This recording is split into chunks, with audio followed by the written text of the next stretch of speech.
Au Maroc, un puissant séisme fait des centaines de morts et de blessés.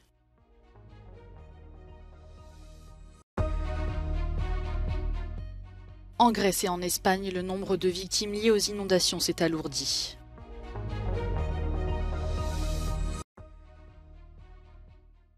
Le sommet du G20 s'est ouvert ce samedi à New Delhi en l'absence des présidents russes et chinois.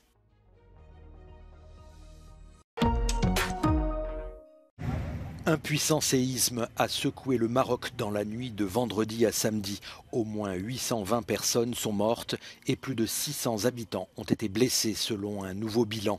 Le tremblement de terre d'une magnitude de 7 degrés sur l'échelle de Richter a également provoqué d'énormes dégâts et semé la panique dans plusieurs villes du pays. L'épicentre se situait dans la province d'Alaouz, au sud-ouest de la ville touristique de Marrakech. D'après les médias marocains, il s'agit du plus puissant séisme à jamais avoir frappé le royaume à ce jour.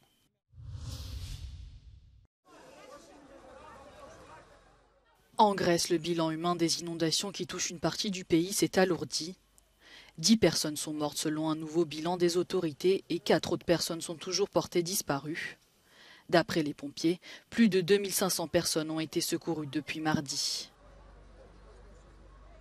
Σκηνές αποκάλυψης, αποκλεισμένοι οι πάντες, όλα τα χωριά γύρω από τον Παλαμά είναι αποκλεισμένα, σε ύψος της Κηπής.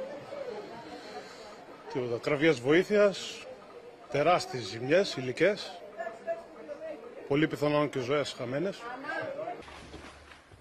En Espagne aussi, le nombre de victimes a augmenté.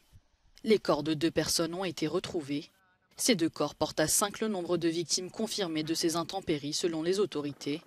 Une 6e personne est toujours portée disparue.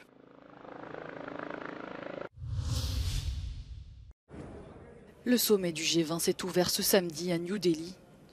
L'Inde, qui préside cette année ce groupe rassemblant les plus grandes économies occidentales et émergentes, a affiché sa volonté d'être le porte-voix pour les besoins des pays du Sud.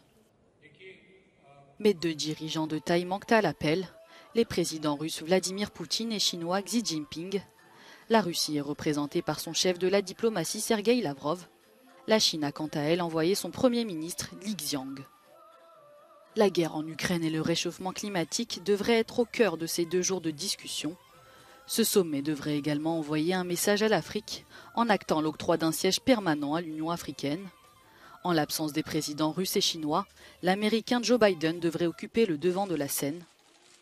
Lors de leur rencontre, le Premier ministre indien et le président américain ont vanté le partenariat solide et durable entre leurs 2 pays, tandis qu'un accord a été annoncé mettant fin à leur dernier conflit commercial.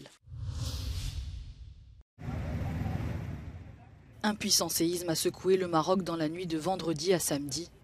Au moins 632 personnes sont mortes et plus de 300 autres ont été blessées selon le dernier bilan.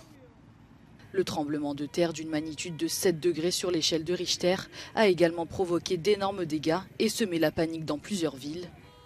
L'épicentre se situait dans la province d'Alaouz, au sud-ouest de la ville touristique de Marrakech. D'après les médias marocains, il s'agit du plus puissant séisme à frapper le royaume à ce jour.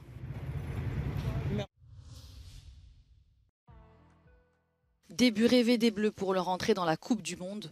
Le 15 de France a battu 27-13 les All Blacks lors du match d'ouverture du 10e mondial de rugby au Stade de France à Paris. Après une première période cauchemardesque avec un essai encaissé après seulement 92 secondes de jeu, les Bleus ont finalement remporté avec brio ce premier match. Avec cette victoire, les hommes de Fabien Galtier prennent une option sur la première place du groupe A. La compétition durera près de 2 mois jusqu'au 28 octobre prochain dans 9 villes de France. À Vienne, en Autriche, le flamboyant balcon du château de Hofburg au cœur d'une polémique. C'est depuis ce balcon qu'Hitler avait prononcé son fameux discours sur le rattachement de l'Autriche à l'Allemagne nazie en 1938. Récemment, un parti d'extrême droite a utilisé les images de ce balcon à des fins de propagande, obligeant le musée de l'histoire autrichienne à réagir. Résultat, des visites guidées sont désormais organisées pour replacer ce balcon dans un contexte historique. Mais le balcon, lui, reste inaccessible pour des raisons de vétusté.